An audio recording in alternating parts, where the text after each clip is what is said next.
গীত সংহিতা 91।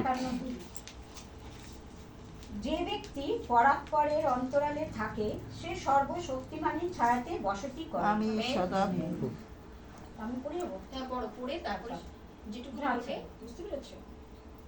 পুরোটা পড়বো না? না, অর্ধেকটা। ঠিক আছে। তোমরা সবাই তো গান সেটা জানো কিছুটা হ্যাঁ। পড়ে যে ব্যক্তি পরাৎপরের অন্তরালে থাকে সে সর্বশক্তিমানের ছায়াতে বসতি করে।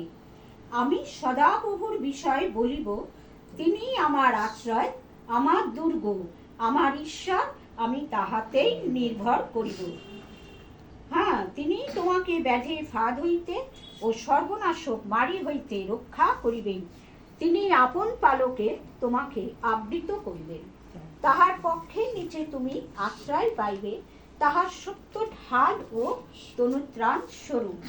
আমি আবার 12 থেকে পড়ছি। হ্যাঁ, তাহারা তোমাকে হস্তে করিয়া তুলিয়া লইবেন, পাছে তোমার চরণের প্রস্তরে আঘাত লাগে। তুমি সিংহ ও সর্পের উপর পা দিবে, তুমি জীবসিংহ ও নাককে পদতলে দলিবে। সে আমাতে আসক্ত, তজ্জন্য আমি তাহাকে বাঁচাইব। আমি তাহাকে উচ্চে স্থাপন করিব, কারণ সে আমার নামে জ্ঞাত হইয়াছে। সে আমাকে ডাকিবে, আমি তাহাকে উত্তর দেব। আমি সংকটে তাহার সঙ্গে থাকিব, আমি তাহাকে উদ্ধার করিব, গৌরবান্বিত করিব। আমি দীর্ঘায়ু দিয়া তাহাকে তৃপ্ত করিব, আমার পরিত্রাণ তাহাকে দেখাইব। আমেন। বলছে, যে ব্যক্তি পরাৎপরের অন্তরালে থাকে সে সর্বশক্তিমানের ছায়াতে বসতি করে। আমরা পরাৎপরের ঈশ্বরের কি আছি? ছায়াতে রয়েছি। তিনি হচ্ছেন সর্বশক্তিমান একমাত্র ঈশ্বর।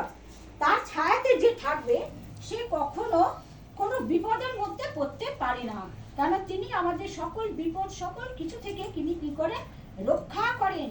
তাই বলছে, যে ব্যক্তি পরাৎপরের অন্তরালে থেকে সে সর্বশক্তিমানের ছায়াতে বসতি করে। আমরা কিভাবে? আমরা এখন ঈশ্বরকে চিনেছি, জেনেছি, আমরা জানি যে তিনিই আমাদের একমাত্র ঈশ্বর, কারণ তাতেই আমরা কি করি? বিশ্বাস করি, ভরসা করি আর নির্ভরও করেছি। কারণ তিনি আমাদের জীবন দুর্গ। তিনি আমাদের যখন কোনো সংকট আসে, আমরা যখন তার চরণে প্রার্থনা রাখি, তখন তিনি আমাদের সামনে কি হয়? দুর্গ স্বরূপ, প্রাচীর স্বরূপ হয়। তিনি আমাদের সামনে কি থাকেন? দাঁড়িয়ে থাকেন। কোনো কিছু কোনো কিছু শয়তান বা কোনো কিছু মন্দ শক্তি আমাদেরকে কি করতে পারে না? আঘাত করতে পারে না, কারণ তিনি আমাদের রক্ষাকর্তা, উদ্ধারকর্তা। আমরা তাতেই কি করি? বিশ্বাস করেছি, তার শরণাপন্ন হয়েছি, জানি আমাদের প্রভু যিশু আছে, আমাদের কি করবে? উদ্ধার করবেন, রক্ষা করবেন। আজ যে দিদি বলছে যে আজ আমার এই বাড়ির জন্য প্রার্থনা, কার কাছে চেয়েছে? প্রভুর কাছে চেয়েছে। সে জানে, সে বিশ্বাস করেছে যে একমাত্র ঈশ্বর আমাদের সেই বিপদ থেকে রক্ষা করতে পারে, উদ্ধার করতে পারে, একমাত্র আমাদের প্রভু যিশু, আর কেউ না। মনুষ্য আমার কি করবে? মনুষ্য কিছু করতে পারে না। তিনি যদি দয়া না করেন, আশীর্বাদ না করেন, মনুষ্যের পক্ষে তা সম্ভব নয়। তার পক্ষে সকলেই সম্ভব। তাই বলছে, আমরা যেন সদা সর্বদা তাতেই নির্ভর করি। কার উপর? প্রভুর উপর। সদা প্রভুর উপর যেন আমরা সদা সর্বদা নির্ভর করি। জানি আমাদের সেই দুর্গ স্বরূপ হয়ে আমাদের সকল কিছু থেকে উদ্ধার করবেন। তিনি আমাদের উদ্ধারকর্তা, রক্ষাকর্তা। তাই জন্য বলছে, সকল ব্যাধি, যত মানুষ রোগে ভোগে, তখন আমরা কি করি? তার জন্য কি করি? প্রার্থনা করি। তিনি সর্বরোগ থেকে, সকল কিছু থেকে উদ্ধারকর্তা। এই যে দিদির পায়ে ব্যথা, কার কাছে প্রার্থনা চেয়েছে? প্রভুর কাছে। একমাত্র উদ্ধারকর্তা, আরোগ্যদাতা ঈশ্বর আমাদের প্রভু যিশু। তিনি আমাদের রক্ষাকর্তা। তার ক্ষত সকল দ্বারা তিনি আমাদের কি করেছেন? আরোগ্য দান করেছেন। কারণ একমাত্র আরোগ্যদাতা তিনিই প্রভু যিশু। আজ যে ডাক্তার ব্যাধি যাই কিছু করুক, ডাক্তার অনেক সময় হার মেনে যায়, কিন্তু আমাদের প্রভু যিশু কি করেন? হার মানেন না। সেই সকল থেকে তিনি আমাদের রক্ষা করেন, সুস্থ করেন। এই যে দিদির পা অপারেশন হয়েছিল, আজ যে সে একটু চলতে পারছে, কার দয়া? প্রভুর দয়া।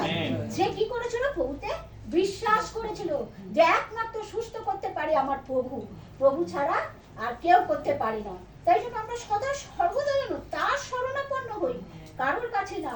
কারণ সে আমাদের সকল বিপদ সকল সংকট থেকে তিনি আমাদের উদ্ধার করবেন, তিনি রক্ষা করবেন। একমাত্র প্রভু, প্রভু ছাড়া আমাদের জীবনে আর কেউ নেই। কারণ বিশ্বাসী জেনে গেছে আমরা কারোর কাছে কিছু বলি না, আমরা যারা জানি বিশ্বাসীদের কাছেই বলি, তাই না? আমরা বিশ্বাসী ছাড়া আর কারোর কাছে বলি? এখন আগে বলতাম, অনেক মানুষকে সঙ্গে নিতাম, এই আমার এটা করি চলে যাবে, কিন্তু এখন আমরা জেনে গেছি মনুষ্য আমার কি করিবে, মনুষ্য অনেক কথা বলবে, করবে, ফাঁদ পাতবে, কখনো বিনাশ হবে, কখনো সংকটে পড়বে, এইসব কি করে ফাঁদ পাতে। কিন্তু আমাদের প্রভু যিশুর কাছে বললে তিনি আমাদের সেই সংকট থেকে উদ্ধার করবেন। Hallelujah, praise the Lord. তাকে ধন্যবাদ করি, তার গৌরব করে, তিনি আমাদের মুক্তিদাতা, পবিত্রতা ঈশ্বর। তাই প্রভুকে ধন্যবাদ করি যে প্রভু সত্যি সুন্দর বাক্য দিতে। তাই বলছে, তাহারা তোমাকে হস্তে করিয়া তুলিয়া লইবে, পাছে তোমার চরণের প্রস্তরে আঘাত লাগে। যখন শয়তান প্রভু যিশুকে পরীক্ষা করেছিল, বলেছিল তুমি পাহাড় থেকে ঝাঁপ দাও, তখন কি বলেছিল, না আমি আমার প্রভুর ছাড়া আর কারোর কথা আমি শুনবো না, তিনি আমাকে প্রস্তরের থেকে আঘাত। যখন মানুষ আমরা পড়ে যাই বিশ্বাসীরা, কিন্তু তিনি আমাদের কি করে তুলে ধরে, কিন্তু প্রস্তরে আঘাত লাগছে আমাদের পায়ে বা কোনো কিছুতে চোট লাগে না, কারণ তিনি আমাদের সঙ্গে সঙ্গে আছে। তাই তিনি বলেছেন তোমরা ভয় করিও না, নিরাশ হইও না, আমি তোমাদের সঙ্গে সঙ্গে আছি। তাই প্রভুকে ধন্যবাদ করি তার এই সুন্দর বাক্যের জন্য। সে আমাকে আসক্ত, তার জন্য আমি তাহাকে বাঁচাইছি। এই যে বলছে বাঁচাবে কে? একমাত্র সদা প্রভু। কারণ আমরা তাহাতে বিশ্বাস করি, ভরসা করি, নির্ভর করি। তাই জন্য বলছে সবাইকে কি বাঁচাবে না, যারা প্রভুর চরণে নির্ভর করে, তার আশ্রয় নেয়, তাকেই তিনি কি করেন? উদ্ধার করেন, রক্ষা করেন।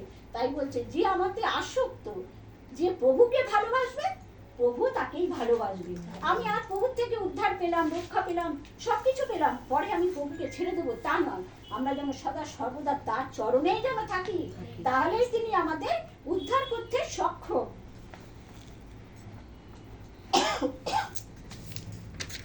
সে আমাকে ডাকিবে, আমি তাহাকে উত্তর দেব। তিনি উত্তর দেবে।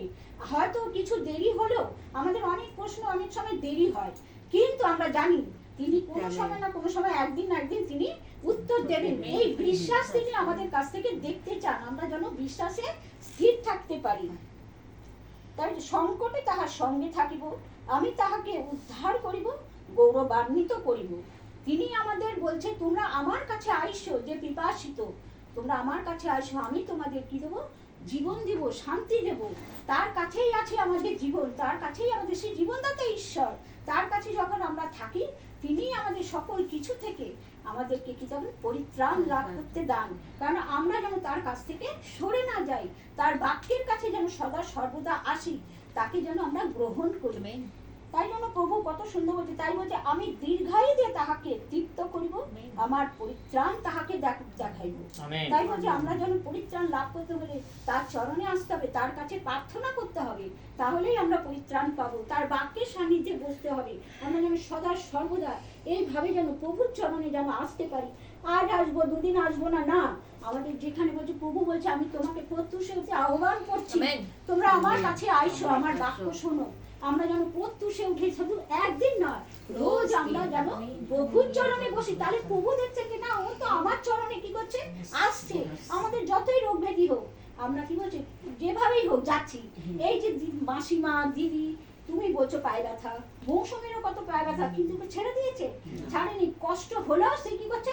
প্রভুর কাজ করছে। তাই জন্য বলছে আমরা যেন সদা সর্বদা নিজের শরীরের কষ্ট, যিশু বাবা নিজের শরীরকে ক্ষত করেছিলেন, কাদের জন্য? আমাদের জন্য, আমাদের পাপের জন্য তিনি বলি হলেন। তাই আমরাও যেন সেই ক্রুশ যেন আমরা বহন করতে পারি, তার পথে যেন এগিয়ে যেতে পারি, তাহলেই তিনি আমাদের সঙ্গে সঙ্গে থাকবেন।